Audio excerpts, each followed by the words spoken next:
नमस्कार विद्यार्थी मित्रांनो, आज आपण आंतरराष्ट्रीय राजकारण, अर्थ, स्वरूप आणि व्याप्ती हा घटक पाहणार आहोत. आता आंतरराष्ट्रीय राजकारण म्हणत असताना जागतिक स्तरावर राष्ट्रांमध्ये जे काही राजकीय किंवा इतर सर्वच बाबतीमध्ये जी काही देवाणघेवाण होत असते त्या सर्व देवाणघेवाणीचा, त्यांच्या परस्पर संबंधांचा ज्या विषयामध्ये अभ्यास केला जातो त्याला आपण ढोबळमानाने आंतरराष्ट्रीय राजकारण असे आपण म्हणतो. आता हे आंतरराष्ट्रीय राजकारणाच्या अभ्यासाला सुरुवात खऱ्या अर्थानं नंतरच्या काळामध्ये, म्हणजे आपण म्हणू शकतो की दुसऱ्या महायुद्धाच्या नंतर अधिक प्रमाणामध्ये त्याला महत्त्व प्राप्त झाले असं आपण म्हणू शकतो. कारण दुसऱ्या महायुद्धाच्या नंतर अनेक नवोदित राष्ट्र उदयाला आले, त्यांच्यामध्ये परस्पर संबंध प्रस्थापित होऊ लागले, परस्पर देवाणघेवाण वाढली. त्यामध्ये मोठ्या प्रमाणात ज्याचा हातभार लागला त्या गोष्टी म्हणजे औद्योगिकीकरण असेल, दळणवळणाची अत्याधुनिक साधने असेल, किंवा नवनवीन वैज्ञानिक तंत्रज्ञानाची झालेली प्रगती असेल, काय म्हणतो आपण वेगवेगळे माध्यमे असतील. ह्या सर्व गोष्टींमुळे सर्व जग किंवा इतर सर्व राष्ट्र, आंतरराष्ट्रीय सर्व राष्ट्रे ही परस्परामध्ये इतकी जवळ आली आहेत की त्यांच्यामध्ये आज ते एकमेकापासून अलिप्त राहून आपला विकास करून घेऊ शकत नाहीत, अशी परिस्थिती आज निर्माण झालेली आहे. म्हणून आंतरराष्ट्रीय राजकारण हा एक स्वतंत्र अभ्यास विषय म्हणून उदयास येताना आपला दिसून येतो. प्रत्येक राष्ट्र परस्परांमध्ये आर्थिक, सामाजिक, राजकीय, सामरिकदृष्ट्या सहयोग एकमेकाला करण्याचा प्रयत्न करत असतो. त्यामधून त्यांच्यामध्ये परस्पर संबंध निर्माण होतात.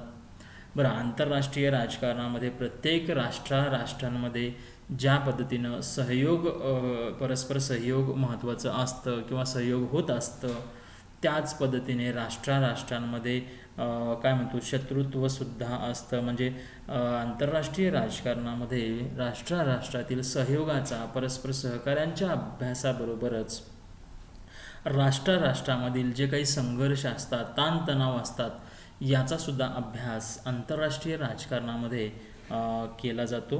प्रत्येक राष्ट्र आपले हितसंबंध जोपासण्याचा प्रयत्न करत असतो. प्रत्येक राष्ट्र आंतरराष्ट्रीय स्तरावर राजकारण करत असताना आपले हितसंबंध अबाधित ठेवून आपला इतर राष्ट्राकडून जास्तीत जास्त मदत मिळवून आपला विकास करण्याचा प्रयत्न करत असतो. आणि यातून परस्पर राष्ट्रात परस्पर सहकार्य आणि कधीकधी शत्रुत्व, संघर्ष, तणावसुद्धा निर्माण होतात. आणि हे सर्व जे राजकारण आहे राष्ट्रामधील, त्याचा अभ्यास आंतरराष्ट्रीय राजकारणामध्ये केला जातो. आता आंतरराष्ट्रीय राजकारणामध्ये आपण बघतो की आंतरराष्ट्रीय राजकारणावर सुद्धा काही मर्यादा आहेत. प्रत्येक राष्ट्र आंतरराष्ट्रीय स्तरावर व्यवहार करत असताना त्याच्यावर काही मर्यादासुद्धा येतात. कारण तो मनाला येईल तसं आंतरराष्ट्रीय स्तरावर व्यवहार करत असताना मनाला येईल तसं वागू शकत नाही, किंवा मनाला येईल तसं त्या दुसऱ्या राष्ट्रासोबत व्यवहार करू शकत नाही. कारण का आंतरराष्ट्रीय काही त्याच्यावर बंधने आहेत. ती बंधने कोणती आहेत की आंतरराष्ट्रीय स्तरावर वेगवेगळ्या संघटना उदयाला आल्या आहेत. आंतरराष्ट्रीय कायदे असतात, करार असतात, संधी, ह्या ज्या काही गोष्टी झालेल्या असतात.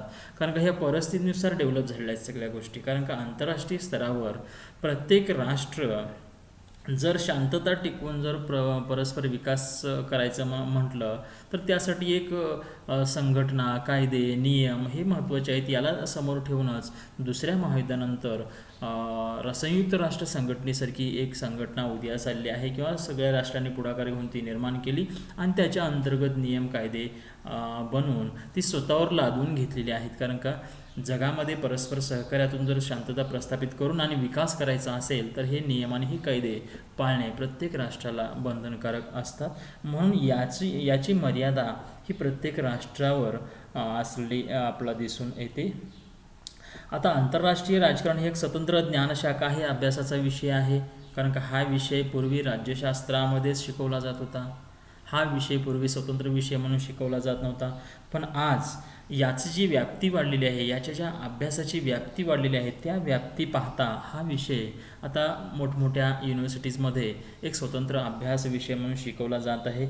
आज आपल्याकडं बघितलं तर आपल्या शिवाजी युनिव्हर्सिटी कोल्हापूर असेल किंवा महाराष्ट्रामध्ये इतर युनिव्हर्सिटीमध्ये असेल, या युनिव्हर्सिटीमध्ये आंतरराष्ट्रीय राजकारण हा स्वतंत्र अभ्यास विषय म्हणून शिकवला जात नाही, परंतु मोठमोठे युनिव्हर्सिटी, दिल्ली जवाहरलाल नेहरू युनिव्हर्सिटी JNUमध्ये हा विषय एक स्वतंत्र विषय, आंतरराष्ट्रीय राजकारण हा स्वतंत्र विषय, अभ्यास विषय म्हणून मुलं निवडतात आणि या विषयातून पदव्युत्तर शिक्षण घेताना आपल्याला दिसून येतात. हा एक स्वतंत्र विषय म्हणून त्या ठिकाणी शिकवला जातो. आणि या आंतरराष्ट्रीय राजकारणातूनच अनेक नवनवीन संकल्पनासुद्धा उदयास आलेल्या आपल्याला दिसून येतात. आदर्शवादी सिद्धांत आहे आंतरराष्ट्रीय राजकारणाचा, वास्तववादी सिद्धांत आहे आंतरराष्ट्रीय राजकारणाचा. म्हणजे अनेक विचारवंतांनी आदर्शवादी दृष्टिकोनातून आंतरराष्ट्रीय राजकारणाची विवेचन केलेलं आहे, वास्तववादी दृष्टिकोनातून राजकारणाचं विवेचन केलेलं आहे. त्यामधून त्यांनी व्यवस्थावादी सिद्धांत, निर्णय निर्धारण सिद्धांत, संचार सिद्धांत, ही अशा अनेक सिद्धांताची निर्मिती होत गेलेली आपला दिसून येते. आणि या सर्वांचा अभ्यास कशामध्ये केला जातो? आंतरराष्ट्रीय राजकारणामध्ये केला जातो. 21व्या शतकामध्ये आंतरराष्ट्रीय राजकारणाच्या अभ्यासामध्ये त्याचं स्वरूप बदललेलं आहे. आंतरराष्ट्रीय राजकारणामध्ये आता वर्तनवादाला जास्त महत्त्व दिलं गेलं, वर्तनवादाच्या माध्यमातून अभ्यास होऊ लागला. पर्यावरणवादाला सुद्धा विशेष महत्त्व आलं, कारण का पर्यावरणवादाचा सुद्धा अभ्यास आंतरराष्ट्रीय राजकारणामध्ये केला जाऊ लागला. लोकशाही, भांडवलवाद, उदारमतवाद, दहशतवाद, जागतिकीकरण, खाजगीकरण, ह्या सगळ्या नवनवीन संकल्पनांचा अभ्यास आंतरराष्ट्रीय राजकारणामध्ये होऊ लागला, कारण का या सगळ्या गोष्टीचा प्रभाव हा आंतरराष्ट्रीय राजकारणावर पडत असतो. म्हणून ह्या सर्व गोष्टी अभ्यास विषय म्हणून आंतरराष्ट्रीय राजकारणामध्ये आलेल्या आपल्याला दिसून येतात. ही झाली थोडक्यात आंतरराष्ट्रीय राजकारणाची एक ओळख. आता आपण पाहूया आंतरराष्ट्रीय राजकारणाचा अर्थ. आंतरराष्ट्रीय राजकारणाचा अर्थ तर आंतरराष्ट्रीय राजकारण पाहण्या अगोदर नुसतं राजकारण म्हणजे काय हे आपण सुरुवातीला पाहूया. राजकारण कशाला म्हणायचं? राजकारण म्हणजे राजनीती, इंग्रजीमध्ये त्याला आपण पॉलिटिक्स म्हणतो. राजनीतीचा अर्थ काय? किंवा राज्यासंबंधीची काही नीती म्हणजे धोरण ठरवलं जातं, त्याला आपण राजनीती म्हणतो. जुन्या काळामध्ये राजाची नीती, राजेशाहीमध्ये राजा हा राज्याचा प्रमुख असायचा, म्हणून राजाची नीती म्हणून त्याला राजनीती म्हणायचं. आधुनिक काळामध्ये लोकशाही आहे. लोकशाहीमध्ये राज्याचं धोरण, राज्याची नीती, राज्य चालवण्यासाठी जे राज्यकर्ते धोरण ठरवतात त्याला आपण राजनीती म्हणतो. आणि मग राजनीतीला काही विचारवंतांनी सुद्धा शब्दबद्ध केलेलं आपल्याला दिसून येतं. मानवी समुदायावर, रॉबर्ट डाल म्हणतो की मानवी समुदायावर सत्ता चालविण्यासाठी आणि नियंत्रण ठेवण्यासाठी जे कौशल्य लागते त्यास राजनीती म्हणतात, असं त्यांचं म्हणणं आहे.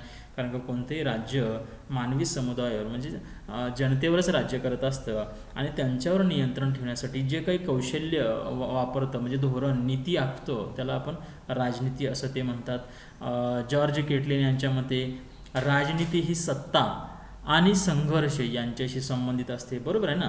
जिथं सत्तेशिवाय राजनीतीला काय अर्थ नाही. राजकारण कुठं होतं? जिथं सत्ता आहे, सत्ता मिळवण्यासाठी व सत्ता टिकवण्यासाठी, या दोन गोष्टीसाठी राजनीती किंवा राजकारण होत असतं. आणि त्यासाठी जे संघर्ष होतात या सगळ्यांना काय म्हणायचं? राजकारण म्हणायचं.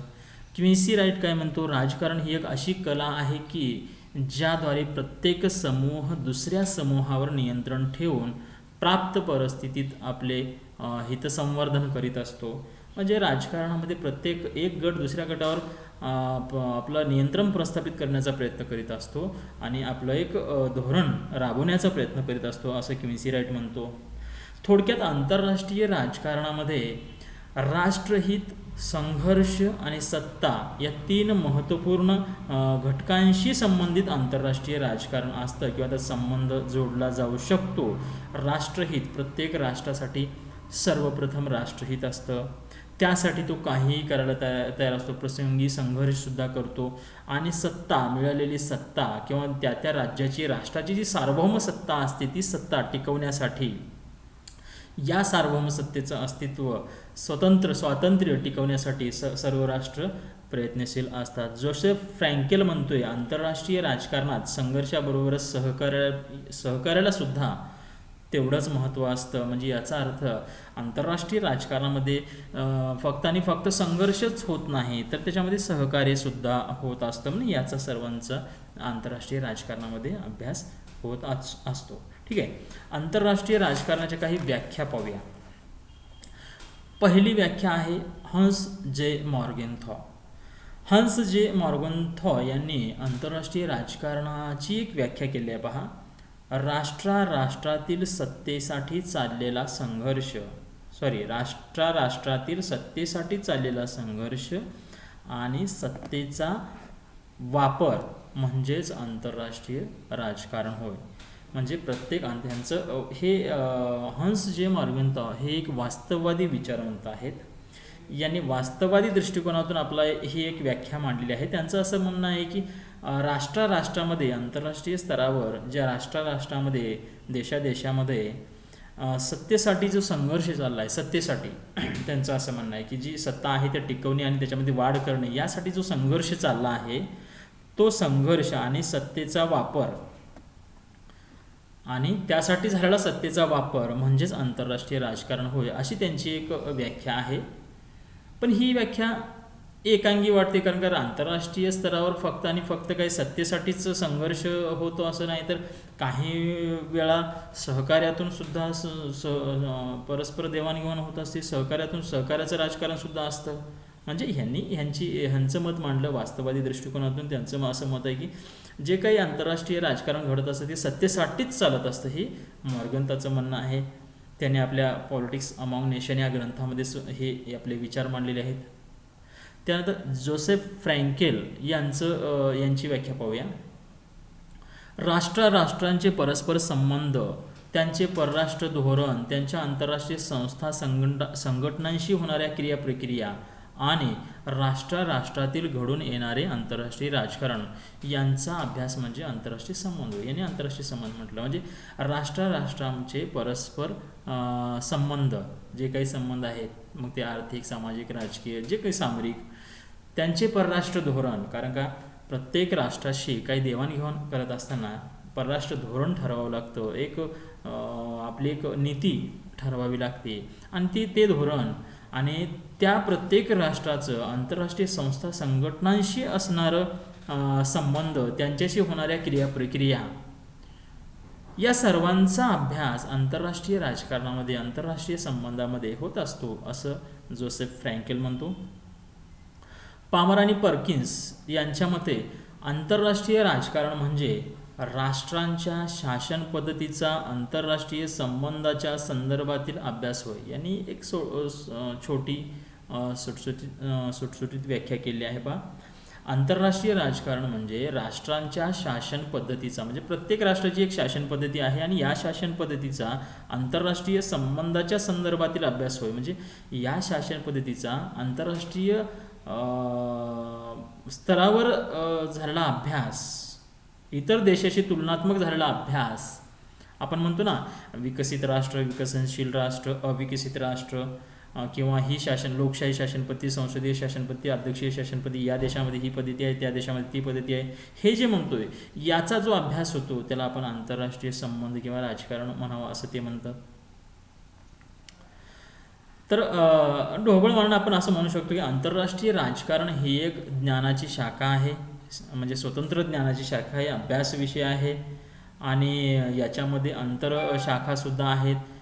ज्यामुळे काय झालं की राष्ट्रातील सर्व प्रकारच्या संबंधांचा, क्रियाप्रक्रियांचा आणि त्या संबंधीच्या निर्णयांचा आणि कृतींचा अभ्यास त्यामध्ये केला जातो. ही झाली आंतरराष्ट्रीय संबंधाची काही प्रमुख विचारवंताची व्याख्या. आता पाहूया आंतरराष्ट्रीय राजकारणाचे स्वरूप. आंतरराष्ट्रीय राजकारणाचं स्वरूप पाहत असताना काही मुद्द्यांच्या आधारे आपण त्याची चर्चा करूया. पहिला आहे आंतरराष्ट्रीय राजकारण एक सामाजिक शास्त्र आहे. असं का म्हटलं? कारण का आंतरराष्ट्रीय राजकारणामध्ये सुद्धा व्यक्तीच्याच वर्तनाचा अभ्यास केला जातो. त्याच्यामध्ये सुद्धा व्यक्ती हा महत्त्वाचा घटक आहे. राजकारण करणारा सुद्धा व्यक्तीच आहे. ज्याच्यावर राजकीय सत्ता प्रस्थापित केली जाते ते सुद्धा जनताच आहे. त्यामुळं जनता, मनुष्य, मानव हा घटक महत्त्वाचा असल्यामुळं आंतरराष्ट्रीय राजकारण हा एक सामाजिक शास्त्राशी निगडीत असणारा अभ्यास विषय आहे. त्याचा संबंध मानवाशी येतो, मानवी व्यवहाराशी येतो. मानवी वर्तन हे अनिश्चित असतं, चंचल असतं, परिवर्तनशील असतं, परिस्थितीनुसार ते बदलत असतं. राज्यशास्त्र, अर्थशास्त्र, इतिहास जे इतर सामाजिक शास्त्र आहेत त्या शास्त्राप्रमाणे आंतरराष्ट्रीय राजकारणसुद्धा एक सामाजिक शास्त्र आहे. आणि त्यामुळं इतर सामाजिक शास्त्राप्रमाणेच आंतरराष्ट्रीय राजकारणामध्ये सुद्धा केलेले संशोधन, काढलेले निष्कर्ष हे अचूक निष्कर्ष काढले जातातच असं म्हणता येतं. कारण ते सामाजिक शास्त्र आहे. इतर नैसर्गिक शास्त्राप्रमाणे याचे अभ्यासातील निष्कर्ष हे अचूक असतील असे नाहीच. पण अनुभववादी दृष्टिकोनातून जर अभ्यास केला आणि निरीक्षण, परीक्षण आणि ह्या सर्व गोष्टीचा अवलंब करून, वास्तववादी स्वरूपाचा अवलंब करून जर निष्कर्ष काढले, अनुभववादी दृष्टिकोन त्याचा अभ्यास केला तर एक अचूकतेच्या जवळ आपण जाऊ शकतो. आणि अशा पद्धतीनं आंतरराष्ट्रीय राजकारणातील तत्त्वे, सिद्धांत, निष्कर्ष हे कायमस्वरूपी नसतात, तर ते परिस्थितीनुसार बदलणारे असतात. कारण का आज जी परिस्थिती आहे ती उद्या असेलच असं नाही, किंवा आजचा जो सिद्धांत आहे तो आंतरराष्ट्रीय राजकारणातील तत्त्वे आहे ते उद्या भविष्यात ते अंमलात येऊ शकतील असं नाही. म्हणजे याचा अर्थ परिस्थितीनुसार त्यामध्ये बदल होत असतो. भारताची पूर्वीची नीती ही शांततेची नीती होती. ती नीती आजही शांततेची नीती आहे. पण एक आदर्शवादी जे भारताची धोरण होतं, परराष्ट्र धोरणामधला एक महत्त्वाचा केंद्रबिंदू म्हणजे आदर्शवाद. तो आदर्शवाद नेहरूंच्या काळामध्ये आदर्शवाद भंगला, आपण असं म्हणू शकतो. चीन आणि भारताच्या धोरणामध्ये जो नेहरूंनी आदर्शवाद स्वीकारला होता आणि हिंदी चीनी भाईचे नारे देऊन पंचशील करार झाला आणि यांनी आदर्शवादी दृष्टिकोन ठेवून त्यांच्यावर विश्वास ठेवला. पण चीनने मात्र आदर्शवादाला बाजूला ठेवून वास्तववादी दृष्टिकोनातून 1962 भारतावर आक्रमण केलं आणि ही तत्त्वे धुळीला मिळाली. म्हणजे याचा अर्थ परिस्थिती मग भारताने पुढे चालून आपण बघतो की मग प्रॅक्टिकल वागायला चालू केलं, वास्तववादी दृष्टिकोनातून धोरण ठरवायला सुरू केले. म्हणून 1975 इंदिरा गांधीच्या काळामध्ये मग परत अणुबॉम्ब चाचणी असेल, परत अटल बिहारी वाजपेयी यांच्या काळामध्ये अणुचाचणी असेल. म्हणजे आपण नंतर प्रॅक्टिकल वागायला लागलो. म्हणजे पूर्वी आदर्शवादी बघत होतो. म्हणजे याचा अर्थ असा आहे की आंतरराष्ट्रीय राजकारण हे किंवा त्याची तत्त्वे हे परिस्थितीनुसार बदलत असतात. त्याचं ते कायमस्वरूपी नसतात. हे झालं पहिलं. त्यानंतर आंतरराष्ट्रीय राजकारण एक स्वतंत्र अभ्यास विषय आहे. ह्याची चर्चा आपण अगोदरच केली आहे. कारण का आंतरराष्ट्रीय राजकारण हे पूर्वी राज्यशास्त्राअंतर्गतच शिकवलं जात होतं. पण नंतरच्या काळामध्ये किंवा दुसऱ्या महायुद्धाच्या नंतर नवोदित राष्ट्रांचा उदय झाला. त्यांचे जागतिक स्तरावर त्यांची एक हे झालेली आहे, म्हणजे संख्या वाढल्यामुळे त्यांचं एक स्वतंत्र त्यांची दखल घेण्यास भाग पडलेला आहे. आणि अशा पद्धतीने औद्योगिकरण आहे, दळणवळणाच्या साधनाची वाढ झालेली आहे, वैज्ञानिक प्रगती असेल, ह्या सगळ्यांचा परिणामस्वरूप आंतरराष्ट्रीय राजकारणाचं कार्यक्षेत्र वाढलं, व्याप्ती वाढली. त्यामुळं हा एक स्वतंत्र अभ्यास विषय म्हणून होऊ लागला. क्विन्सी राईट असेल, कार्ल पॉपर असेल, मेनिंग असेल, हन्स जे मॉर्गेन्ता आहेत, ह्या सर्व विचारवंतांनी आंतरराष्ट्रीय राजकारण किंवा आंतरराष्ट्रीय संबंधाला एक स्वतंत्र विषय मांडलेला आहे. त्यांचं असं म्हणणं आहे की आंतरराष्ट्रीय राजकारणाच्या अभ्यासात राज्याचे अस्तित्व, त्याचं ध्येय धोरण, त्याची विदेश नीती, त्याचं साधन सामुग्री, त्याची धोरण निश्चिती, ह्या सर्वांचा अभ्यास त्याच्यामध्ये केला जातो. म्हणून एक स्वतंत्र अभ्यास विषय म्हणून आज आंतरराष्ट्रीय राजकारण याचा अभ्यास होऊ लागलेला आहे असं आपला म्हणता येईल. तिसरा घटक सांगितल्याप्रमाणे आंतरशास्त्रीय संबंधाच्या स्वरूपाचा अभ्यास. आंतरराष्ट्रीय राजकारण हा आंतरशास्त्रीय विषय आहे. कारण या आंतरराष्ट्रीय राजकारणाचा अभ्यास करत असताना इतिहास, भूगोल, राज्यशास्त्र, समाजशास्त्र, मानसशास्त्र, इतर सर्वच सामाजिक शास्त्राचा त्याच्यामध्ये अभ्यास करताना त्याचं सहकार्य घेतलं जातं, त्याचा अवलंब केला जातो, म्हणून त्याला आंतरशास्त्रीय अभ्यास पद्धती आपण म्हणू शकतो. कारण का आंतरराष्ट्रीय राजकारणाचा अभ्यास करत असताना आंतरराष्ट्रीय राजकारणामध्ये भूगोल तेवढाच महत्त्वाचा आहे. कारण का भौगोलिक प्रत्येक राष्ट्राची भौगोलिक सीमा निश्चित केलेली असते आणि सीमेवरून सुद्धा त्यांच्यामध्ये वाद होत असतात, मग ते भूगोल हा सुद्धा तेवढाच महत्त्वाचा घटक आहे. प्रत्येक राष्ट्राचा इतिहास हा सुद्धा आंतरराष्ट्रीय राजकारण घडवण्यामध्ये महत्त्वाची भूमिका पार पाडत असतो. भारत आणि पाकिस्तान याचं उदाहरण घेतलं तर या भारत आणि पाकिस्तान यांच्या आंतरराष्ट्रीय संबंधामध्ये सगळ्यात महत्त्वाची भूमिका ही इतिहास या घटकाने निभावलेली आहे. त्यांना मोठा इतिहास आहे त्या दोन देशाच्या राजकारणाला, आंतरराष्ट्रीय राजकारणाला, म्हणून इतिहास तिथं महत्त्वाचा आहे. अर्थशास्त्र, अर्थकारण तर सगळ्याच राष्ट्रांसाठी महत्त्वाचं आहे, म्हणून ह्या सर्व इतर सामाजिक शास्त्राचा अभ्यास आंतरशास्त्रीय दृष्टिकोनातून आंतरराष्ट्रीय राजकारणामध्ये केला जातो. हंस जे मॉर्गेन्था यांनी आपल्या पॉलिटिक्स अमॉंग नेशन या ग्रंथामध्ये वास्तववादी सिद्धांत मांडून काय केलं, आंतरराष्ट्रीय राजकारण राज्यशास्त्रावरून वेगळं आहे असं त्यांनी मांडलं. आंतरराष्ट्रीय राजकारणाचा अभ्यास करीत असताना अन्य सामाजिक शास्त्राच्या दृष्टिकोनातून विविध आधाराद्वारे विश्लेषण केले जाते.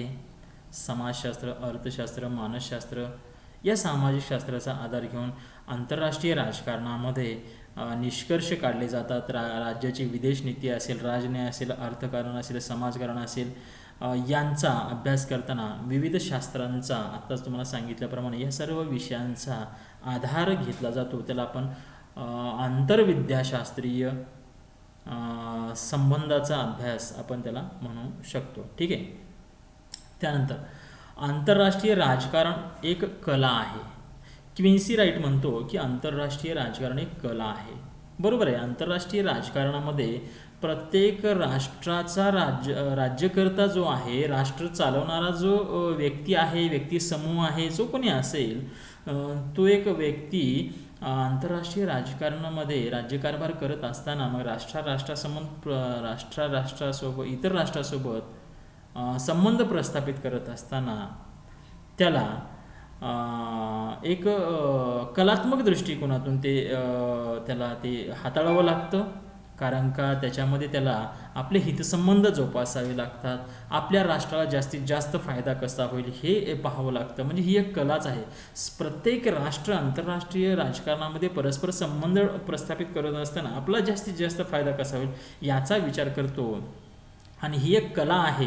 ही कला दोन राष्ट्रांमध्ये परस्पर व्यवहार चालू, आणि ही कला ज्या व्यक्तीला अवगत आहे तो व्यक्तीच त्या परस्पर देवाणघेवाणीमध्ये विजय मिळवू शकतो, किंवा ती एक कलाच आहे आणि त्या माध्यमातून आपला जास्तीत जास्त फायदा करून घेता येतो. आंतरराष्ट्रीय राजकारणामध्ये राजन्यायाच्या माध्यमातून हे शक्य होतं. आणि राजन्याय ही एक कला आहे. इतर राष्ट्रासोबत परस्पर देवाणघेवाण करत असताना राजन्यायाची भूमिका अतिशय महत्त्वाची आहे. राजनैतिक डावपेच इतर राष्ट्रासोबत तह करणे, करार करणे, मैत्री करणे, संधी करणे, हे जे काही केलं जातं याच्यामध्ये हे करत असताना आपला जास्तीत जास्त फायदा कसा होईल या दृष्टीने डावपेच आखणे ही एक कला आहे. या दृष्टीने आंतरराष्ट्रीय राजकारण ही एक कला आहे असं क्विन्सी राईट म्हणतो. तर याचा सुद्धा समावेश आंतरराष्ट्रीय राजकारणाच्या स्वरूपामध्ये केला जातो. आंतरराष्ट्रीय संबंध एक तत्त्वज्ञान आहे. नेक्स्ट पॉईंट आहे आंतरराष्ट्रीय संबंध एक तत्त्वज्ञान आहे. कारण आंतरराष्ट्रीय राजकारणावर फिलॉसॉफी किंवा तत्त्वज्ञानसुद्धा प्रभाव पाडत असतं. म्हणून आंतरराष्ट्रीय राजकारण हे काय संबंध हे एक तत्त्वज्ञानसुद्धा आहे. अनेक राजकीय नेते राजनीतिक कौशल्याद्वारे आपापली स्वतःची एक फिलॉसॉफी मांडत असतात. लक्षात घ्या, अनेक राजकीय नेते आंतरराष्ट्रीय स्तरावर व्यवहार करत असताना, देवाणघेवाण करत असताना स्वतःची एक फिलॉसॉफी तयार करतात आणि ती फिलॉसॉफी नंतरच्या काळामध्ये किंवा ती फिलॉसॉफी आंतरराष्ट्रीय स्तरावर प्रभाव पाडणारी असते. म्हणून ती फिलॉसॉफी सुद्धा आंतरराष्ट्रीय राजकारणामध्ये महत्त्वाची असते. आपण म्हणू शकतो की पहिल्या महायुद्धामध्ये वुड्रो विल्सन यांनी मांडलेली 14 कलमे असतील. हिटलरने पहिल्या मध्ये काळामध्ये स्वीकारलेलं नाझी तत्त्वज्ञान असेल, मोसोलिनीचं फॅसिस्ट तत्त्वज्ञान असेल, स्टॅलिन, लेनिन, माओंचं साम्यवादी तत्त्वज्ञान असेल, ह्यांचं आपल्या नेहरूंचं आदर्शवादी तत्त्वज्ञान असेल, ही जी आपण फिलॉसॉफी म्हणतो, ही फिलॉसॉफीसुद्धा आंतरराष्ट्रीय संबंधामध्ये महत्त्वाची भूमिका पार पाडत असते. याचे परिणाम संपूर्ण आंतरराष्ट्रीय पातळीवर पडत असतात. म्हणून आंतरराष्ट्रीय फिलॉसॉफीचा प्रभाव आंतरराष्ट्रीय संबंधामध्ये होत असतो, त्याच्यावर पडत असतो. ठीक आहे. तर अशा पद्धतीनं आंतरराष्ट्रीय राजकारणाचं स्वरूप हे आपण या ठिकाणी पाहिलेलं आहे. आता आपण पाहूया आंतरराष्ट्रीय राजकारणाची व्याप्ती. आंतरराष्ट्रीय राजकारणाची व्याप्ती आपण जेव्हा म्हणतो, व्याप्ती म्हणजे आंतरराष्ट्रीय राजकारणामध्ये कोणकोणत्या गोष्टीचा किंवा कोणकोणत्या अभ्यास विषयाचा उपशाखांचा अभ्यास केला जातो ते आपण याच्यामध्ये पाहूया. पहिलं या ठिकाणी म्हणलं की राजकीय व्यवस्थांच्या परस्पर संबंधाचा अभ्यास, म्हणजे इतर राष्ट्रांचा परस्पर संबंधाचा अभ्यास कशामध्ये केला जातो? आंतरराष्ट्रीय राजकारणामध्ये केला जातो. हा पहिला त्यांनी घटक सांगितलेला आहे. तर राष्ट्रातील जगातील प्रत्येक राष्ट्र इतर राष्ट्राशी परस्पर संबंध ठेवत असतो, परस्पर देवाणघेवाण करत असतो. मग ती देवाणघेवाण आर्थिक असेल, सांस्कृतिक असेल, संरक्षणविषयक असेल, व्यापारविषयक असेल, धार्मिक असेल, सामरिक असेल, ह्या सगळ्याच बाबतीमध्ये जी काही देवाणघेवाण होत असते, या सर्व देवाणघेवाणीचा परस्पर संबंधाचा अभ्यास आंतरराष्ट्रीय राजकारणामध्ये केला जातो. हे सगळ्यात महत्त्वाचं आहे. पहा, प्रत्येक राष्ट्राचे अन्य राष्ट्राशी राजनीतिक, आर्थिक, व्यापारिक, सांस्कृतिक स्वरूपाचे संबंध असतात आणि प्रत्येक राष्ट्र या माध्यमातून आपलं राष्ट्रीय हित साध्य करण्याचा प्रयत्न करत असतो आणि देवाणघेवाण करत असतो. आंतरराष्ट्रीय स्तरावर कोणतेही राष्ट्र हे अलिप्त राहून स्वतःचा विकास करू शकत नाही. त्याला प्रत्येक इतर राष्ट्राशी परस्पर देवाणघेवाण करावीच लागते. म्हणून आंतरराष्ट्रीय राजकारणामध्ये परस्पर संबंधाचा अभ्यास, राष्ट्राच्या परस्पर संबंधाचा अभ्यास केला जातो असं आपला म्हणता येईल. ठीक आहे. त्यानंतर राष्ट्रीय सत्ता आणि तिच्या घटकांचा अभ्यास. राष्ट्रीय सत्ता, आंतरराष्ट्रीय राजकारणामध्ये सगळ्यात महत्त्वाचं म्हणजे राष्ट्रीय सत्ता. कारण का आंतरराष्ट्रीय राजकारणच हे राष्ट्रीय सत्तेच्या भोवती फिरत असतं. प्रत्येक राष्ट्राच्या राजनीतीमध्ये राष्ट्रीय सत्ता हा घटक मध्यवर्ती असतो आणि ही प्रत्येक राष्ट्राची राष्ट्रीय सत्ता ही विविध घटकांद्वारे प्रकट होत असते. म्हणजे आता भारताची राष्ट्रीय सत्ता आहे, त्याला आपण सार्वभौम सत्ता म्हणतो. मग ही भारताची राष्ट्रीय सत्ता नेमकी एका ठिकाणी आहे का? ही म्हणजे भारताची राष्ट्रीय सत्ता असं आपण सांगू शकत नाही. अनेक गोष्टीतून ती प्रकट होत असते भारताची राष्ट्रीय सत्ता. अमेरिका जगामध्ये शक्तिशाली आहे, सर्व इतर राष्ट्रांपेक्षा पॉवरफुल आहे त्याची राष्ट्रीय सत्ता. मग हे कशावरून म्हणतो? तर त्याचे अनेक घटक आहेत. एक घटक कारणीभूत नाही की अमेरिका हा राष्ट्रसत्ता बनलेला, लक्षात घ्या. तसं भारताची राष्ट्रीय सत्ता ही किती पॉवरफुल आहे, किती महत्त्वाची आहे, ही अनेक गोष्टींनी प्रकट होत असते. त्या गोष्टी कोणत्या आहेत? ते भौगोलिक स्थिती. भारताची कोणत्याही देशाची भौगोलिक स्थिती ही ठरवत असते की त्या देशाची सत्ता ही कशी असणार आहे, तो देश किती पॉवरफुल असणार आहे, लक्षात घ्या. ज्या देशाची भूमी ही सुपीक आहे, ज्या देशाच्या भूमीमध्ये खनिज संपत्ती मोठ्या प्रमाणात आहे, तो देश निश्चितच प्रगती करेल, निश्चितच पॉवरफुल बनेल. बरोबर आहे. ज्या देशाच्या भूमीमध्ये नापीक आहे, भूमीमध्ये खनिज संपत्ती नाही, तो देश प्रगती करू शकणार नाही. म्हणून याचा प्रभाव राष्ट्रीय सत्तेवर पडत असतो. दुसरा आहे नैसर्गिक साधने. आता तुम्हाला सांगितलं की नैसर्गिक साधन संपत्ती जेवढ्या मोठ्या प्रमाणात ज्या देशामध्ये असेल तो देश पॉवरफुल समजला जातो आणि ज्या देशामध्ये नसेल तर तो पॉवरफुल समजला जाणार नाही. लोकसंख्या हा घटक सुद्धा तितकाच महत्त्वाचा आहे. लोकसंख्या जास्त आहे का कमी आहे हा घटक महत्त्वाचा नाही, तर त्या देशामध्ये राहणारे लोक किती किती देशासाठी काम करणारे, आळशी नसावेत. लोकसंख्या ही कशी असावी? काम करणारी असावी, तरच तो देश प्रगती करू शकतो. आकडा महत्त्वाचा नाही. चीन आणि भारत हे लोकसंख्येने सगळ्यात 1 नंबर आणि 2 नंबर असणारे जगामधील देश आहेत, पण नंबर 1चा देश अमेरिका आहे प्रगतीमध्ये. त्यानंतरची इतर देशाचा नंबर लागतो आणि आपण विकसनशीलमध्येच आहोत. विकसित राष्ट्रामध्ये लोकसंख्या जास्त असणारे राष्ट्र नाही, तर लोकसंख्या कमी असणारीच राष्ट्र आहेत. जपानसारखं छोटं राष्ट्रसुद्धा प्रगतीमध्ये आपल्या पुढं आहे. म्हणजे याचा अर्थ लोकसंख्या हा घटक त्या कोणत्याही राष्ट्राच्या सत्तेमध्ये महत्त्वाची भूमिका निभावतो, पण ती कशी? तर लोकसंख्या महत्त्वाची नाही, तर लोक महत्त्वाचे आहेत. लोक कसे आहेत तर हा घटक अतिशय महत्त्वाचा आहे. विज्ञान तंत्रज्ञानाची प्रगती, जो देश विज्ञान तंत्रज्ञानामध्ये मोठ्या प्रमाणात प्रगती करेल तो देश अधिक पॉवरफुल बनेल. विचारप्रणालीसुद्धा तेवढीच महत्त्वाची आहे. कोणताही देश कोणती विचारप्रणालीवर आधारित आहे. आपली लोकशाही समाजवाद आहे, अमेरिकेमध्ये भांडवलशाही आहे, चीनमध्ये साम्यवाद आहे. म्हणजे विचारप्रणाली ही सुद्धा तेवढीच महत्त्वाची आहे. ती सुद्धा राष्ट्रीय सत्तेवर प्रभाव पाडत असते. नेतृत्व त्या कोणत्याही देशाचं नेतृत्व करणारा व्यक्ती कोण आहे याच्यावर सुद्धा देशाचं पॉवर महत्त्वाचे आहे. मनमोहन सिंग, आपल्या देशाचं जर उदाहरण बघितलं तर मनमोहन सिंग असताना आंतरराष्ट्रीय स्तरावर जी काही भारताची प्रतिमा होती किंवा नंतर नरेंद्र मोदी आल्यानंतर जी काही आंतरराष्ट्रीय स्तरावर भारताची प्रतिमा ही वेगवेगळी दिसून येईल आपल्याला. म्हणजे याचा अर्थ व्यक्तीवर सुद्धा राष्ट्रीय सत्ता अवलंबून असते. म्हणून या सर्व गोष्टीचा अभ्यास आंतरराष्ट्रीय राजकारणामध्ये केला जातो. ठीक आहे. त्यानंतर तिसरा घटक आहे आंतरराष्ट्रीय संस्था संघटनांचा अभ्यास. आंतरराष्ट्रीय स्तरावर अनेक संस्था संघटना स्थापन झालेल्या असतात. यांचा सुद्धा अभ्यास आंतरराष्ट्रीय राजकारणामध्ये केला जातो. आंतरराष्ट्रीय स्तरावर या संस्था संघटना का स्थापन झालेल्या असतात? कारण का प्रत्येक राष्ट्र आपल्या सोयीसाठी, आपल्या गरजा पूर्ण करण्यासाठी, परस्पर देवाणघेवाण करण्यासाठी या संस्था आणि संघटना स्थापन करत असतो. मग त्या संस्था कोणत्या आहेत? राष्ट्रसंघ असेल, संयुक्त राष्ट्रसंघ, परिस्थितीनुसार जशी परिस्थिती निर्माण होईल तशी संघटना निर्माण होत असतात. युनो आहे, युनेस्को आहे, WTO आहे, युरोपियन महासंघ आहे, विश्व बँक आहे, आशियान, अपेक, साप्टा, सार्क, अरब लीग, नाफ्टा, ब्रिक्स, ह्या नाटो, सीटो, सेंटो, ह्या सर्व ज्या आंतरराष्ट्रीय स्तरावरील परस्पर सहकार्यासाठी निर्माण झालेल्या ज्या संस्था संघटना आहेत यांचा सुद्धा आंतरराष्ट्रीय राजकारणामध्ये अभ्यास केला जातो. ठीक आहे. त्यानंतर नेक्स्ट आहे विदेश नीती आणि राजनय यांचा अभ्यास. प्रत्येक देश आपल्या इतर देशासोबत संबंध प्रस्थापित करत असताना एक धोरण निश्चित करत असतो. प्रत्येक देशाचं एक धोरण असतं. कोणत्या देशासोबत कसे संबंध प्रस्थापित करायचे हे ठरवण्याचं जे ठरवलं जातं त्याला आपण परराष्ट्र धोरण, विदेश नीती असं म्हणतो.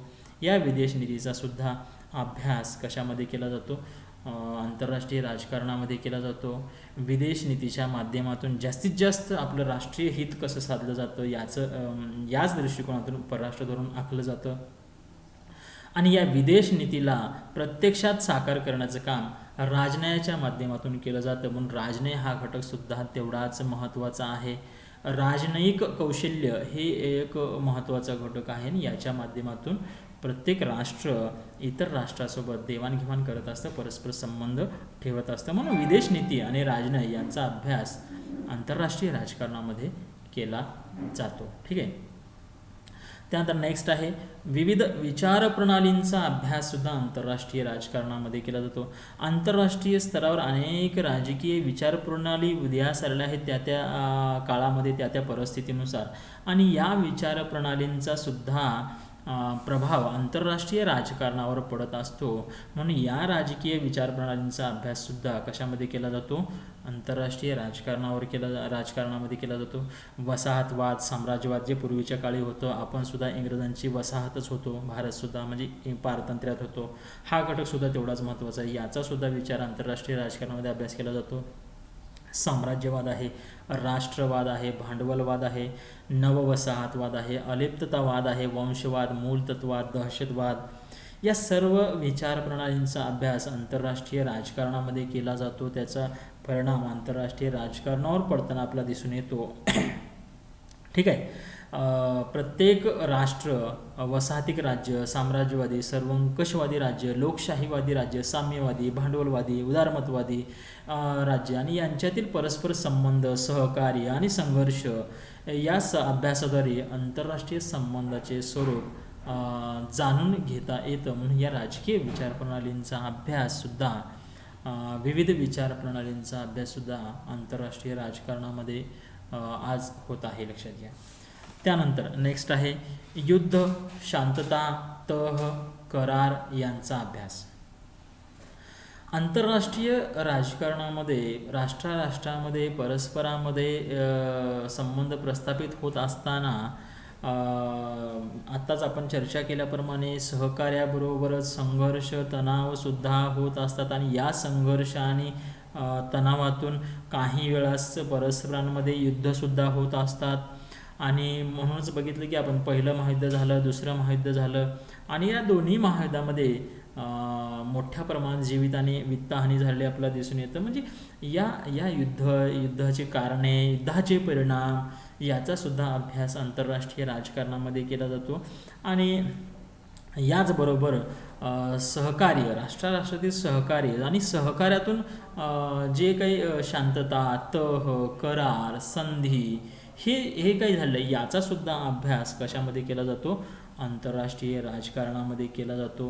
म्हणून युद्धाबरोबरच शांतता, सहकार्य, संधी, तह, करार हा घटकसुद्धा तेवढाच महत्त्वाचा आहे. म्हणून याचासुद्धा अभ्यास आंतरराष्ट्रीय राजकारणाच्या बाबतीमध्ये केला जातो. नेक्स्ट पॉईंट आहे राष्ट्रसत्तेवरील नियंत्रण. राष्ट्रसत्तेवरील नियंत्रण. आता आंतरराष्ट्रीय राजकारणामध्ये प्रत्येक राष्ट्र हा स्वतंत्र आहे, लक्षात घ्या. कोणत्याही राष्ट्रावर इतर राष्ट्राचं नियंत्रण नसतं. प्रत्येक राष्ट्राची सार्वभौम सत्ता ही अनियंत्रितच असते. प्रत्येक राष्ट्र बाह्यदृष्ट्या व आंतरिकदृष्ट्या हा सार्वभौमच असतो. पण आंतरराष्ट्रीय स्तरावर काही संस्था संघटनांच्या अंतर्गत किंवा संस्था संघटनांचं एक मर्यादा त्या राष्ट्रावर येत असते आणि त्या राष्ट्रावर एक अप्रत्यक्ष नियंत्रण येत असतं. ते नियंत्रण म्हणजे आज आंतरराष्ट्रीय स्तरावर सामूहिक सुरक्षा ही एक संकल्पना उदयास आली आहे. आणि या सामूहिक सुरक्षेच्या अंतर्गत कोणतेही राष्ट्र इतर राष्ट्रांवर आक्रमण करू शकत नाही. जर तसं केलं तर इतर सर्व राष्ट्र मिळून या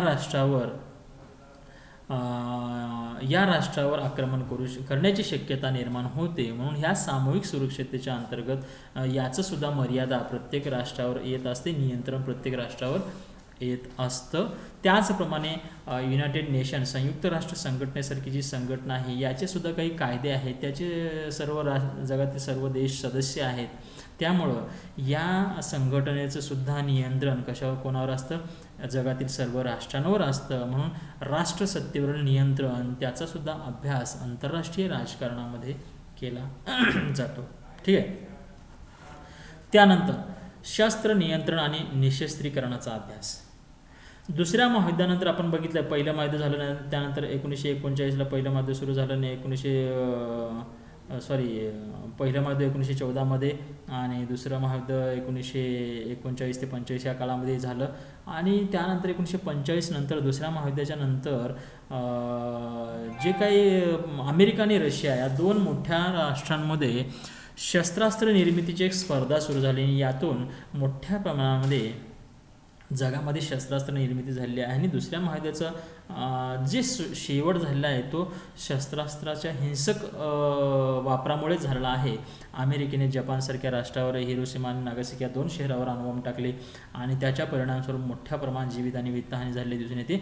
आणि अशा पद्धतीनं काही काळ त्यानंतरही पुढचा काही काळ मोठ्या प्रमाणात या जगामध्ये आंतरराष्ट्रीय स्तरावर शस्त्रास्त्र स्पर्धा वाढली होती 2 राष्ट्रांमध्ये. आणि त्याचं प्रतिनिधित्व एका बाजूला अमेरिकेने केलं, दुसऱ्या बाजूला सोव्हिएत रशियाने केलं आणि दोन्ही राष्ट्रांनी आपापले गट निर्माण केले. तो काळ शीतयुद्धाचा काळसुद्धा समजला जातो. आणि मोठ्या प्रमाणात शस्त्रास्त्र स्पर्धा वाढली. पण नंतरच्या काळामध्ये या राष्ट्रांना कळून चुकलं की शस्त्रास्त्र स्पर्धेमुळे मुळात आपल्या देशाचा विकास खुंटतो. आर्थिकदृष्ट्या आपण आपला खर्च सगळा जर संरक्षणावर खर्च केला तर विकास आपला मागं राहील.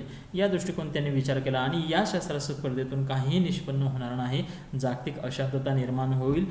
युद्ध हे परवडणारं नाही. 2 महायुद्ध झाले, 3रं महायुद्ध हे परवडणारं नाही. कारण का आता अणुबॉम्बची निर्मिती झाली आहे आणि अणुबॉम्बचा वापर जर युद्धामध्ये झाला तर 4थं महायुद्ध होण्यासाठी जगच अस्तित्वात राहणार नाही अशी परिस्थिती निर्माण होईल. म्हणून नंतरच्या काळामध्ये जगातील प्रमुख देशांनी किंवा काय विचार केला की आता शस्त्र नियंत्रण आणि निशस्त्रीकरणाच्या दृष्टीने आपण प्रयत्न करूया. हा विचार नंतरच्या काळामध्ये पुढे आला.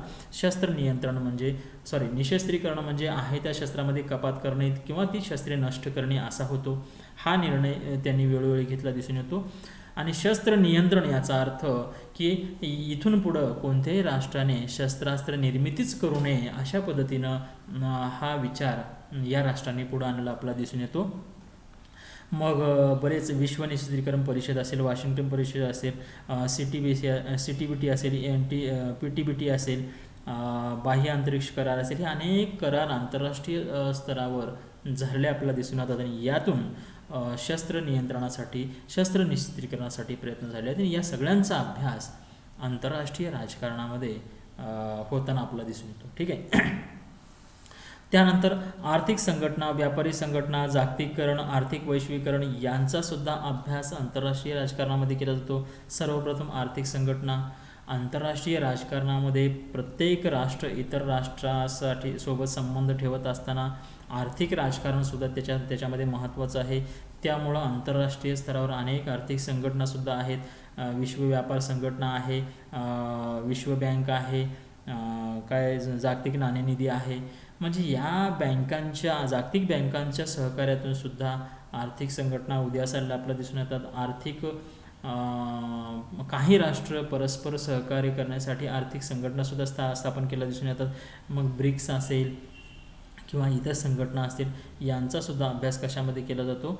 आंतरराष्ट्रीय राजकारणामध्ये केला जातो. व्यापारी संघ, आता वर्ल्ड ट्रेड ऑर्गनायझेशन, विश्व व्यापार संघटना, याचासुद्धा अभ्यास त्याच्यामध्ये होतो. जागतिकीकरण म्हणजे संपूर्ण जग एकत्र येणे किंवा विना आयात निर्यात जी म्हणतो आपण, विना अट शिथिल करून ती मोठ्या प्रमाणात देवाणघेवाण करणे, देवाणघेवाणाची जी प्रक्रिया आहे ती सोपी करणे, याला आपण जागतिकीकरण म्हणतो. म्हणजे मोठ्या प्रमाणात देवाणघेवाण किंवा संपूर्ण जग एकत्र येणे, एक संपूर्ण जग एक बाजारपेठ म्हणून त्याच्याकडे बघणे, हा एक नवीन दृष्टिकोन उदयास आलेला आपण दिसून येतो. आणि त्याचासुद्धा अभ्यास कशामध्ये केला जातो? जागतिकीकरणामध्ये केला जातो. आर्थिक वैश्वीकरण, जागतिकीकरण, वैश्वीकरण हे सर्व समान शब्द आहेत. आर्थिक वैश्वीकरण, संपूर्ण जग हे एक बाजारपेठ म्हणून बघितली जाते आणि कोणताही देश कोणत्याही बाजारामध्ये जाऊन काहीही खरेदी करू शकतो किंवा काहीही विकू शकतो. हे जे धोरण आहे त्याला आर्थिक वैश्वीकरण म्हणतात. हे नवीन संकल्पना उदयास आल्या आणि याचा अभ्यास आंतरराष्ट्रीय राजकारणामध्ये केला जाऊ लागला आणि याचा प्रभाव मोठ्या प्रमाणात आंतरराष्ट्रीय राजकारणावर पडलेला आज दिसून येतो. जागतिक बाजारपेठेवर आर्थिक वर्चस्व प्रस्थापित करण्यासाठी आज आपण बघतोय की जे काही नव्याने उदयास आलेले राष्ट्र आहेत, विकसनशील राष्ट्र आहेत, या राष्ट्रांकडे विकसित राष्ट्र एक बाजारपेठ म्हणून पाहू लागले आहेत. भारतासारख्या देशाला आज अमेरिका जवळ का करतं? कारण का भारत हा मोठ्या लोकसंख्येचा देश आहे, एक मोठी बाजारपेठ म्हणून तो आपल्याकडे पाहतो. त्यामुळं आपल्याला दुखवणारा असं काही निर्णय तो घेऊ शकत नाही. म्हणून कोणताही मोठं राष्ट्र हे कोणत्याही छोट्यातल्या छोट्या राष्ट्रासुद्धा दुखवत नाही, कारण का त्याची बाजारपेठ असते. म्हणून हे काही सगळं राजकारण आहे, आर्थिक राजकारण आहे. याचासुद्धा अभ्यास कशामध्ये होत असतो? आंतरराष्ट्रीय राजकारणामध्ये होत असतो. युरोपियन महासंघ आहे, आसियान आहे, नाफ्टा आहे, सार्क आहे, ओपेक आहे, एपेक आहे, आफ्रिकन महासंघ आहे, विश्व बँक, नाणेनिधी, ब्रिक्स, या सर्व ज्या संघटना आहेत या आर्थिक राजकारणाशी संबंधित आहेत, म्हणून आर्थिक घटकाशी संबंधित आहेत. यांचा सगळ्यांचा अभ्यास आंतरराष्ट्रीय राजकारणामध्ये केला जातो. ठीक आहे. त्यानंतर क्षेत्रीय अध्ययन, नेक्स्ट पॉईंट आहे क्षेत्रीय अध्ययन. आंतरराष्ट्रीय राजकारणाचा अभ्यास पूर्वी फक्त विकसित राष्ट्रांपुरताच मर्यादित होता. अमेरिका, फ्रान्स, इंग्लंड, जर्मनी हे जे काही मोजकेच विकसित राष्ट्र होते यांच्यापुरताच मर्यादित होता. अविकसित राष्ट्र, मागास राष्ट्र, विकसनशील राष्ट्र यांचा अभ्यास केला जात नव्हता. पण नंतरच्या काळामध्ये हे दुसऱ्या महायुद्धानंतर हे अविकसित राष्ट्र किंवा हे पारतंत्र्यात असणारे राष्ट्र नव्याने उदयास आली. त्यांनी मोठ्या प्रमाणात प्रगती करण्यास सुरुवात केली आणि त्यांनी आपली आंतरराष्ट्रीय स्तरावर आपली दखल घेण्यास भाग पाडली आणि याच माध्यमातून हळूहळू आंतरराष्ट्रीय राजकारणाचा अभ्यास क्षेत्रीय अभ्यासाकडे वळला.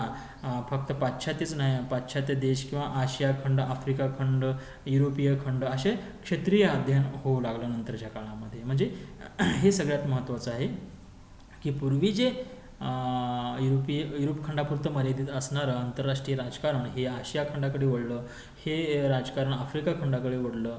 म्हणजे हे अशा पद्धतीने क्षेत्रीय अध्ययनास सुरुवात झालेली आपल्याला दिसून येतं आणि याचा अभ्यास आंतरराष्ट्रीय राजकारणामध्ये केला जातो. त्यानंतर मानवी वर्तनाचा अभ्यास. याचा अर्थ असा आहे की सर्वसाधारण आंतरराष्ट्रीय राजकारणामध्ये ज्या काही घडामोडी घडतात त्या घडामोडी होण्यामागे त्या राष्ट्राचा नेता किंवा व्यक्ती कारणीभूत असतो आणि प्रत्येक राष्ट्राचं धोरण तो जो नेता ठरवत असतो त्या नेत्याने ठरवलेले धोरण किंवा त्याचं ते वर्तन हे आंतरराष्ट्रीय राजकारणावर सुद्धा प्रभाव पाडणारं असतं.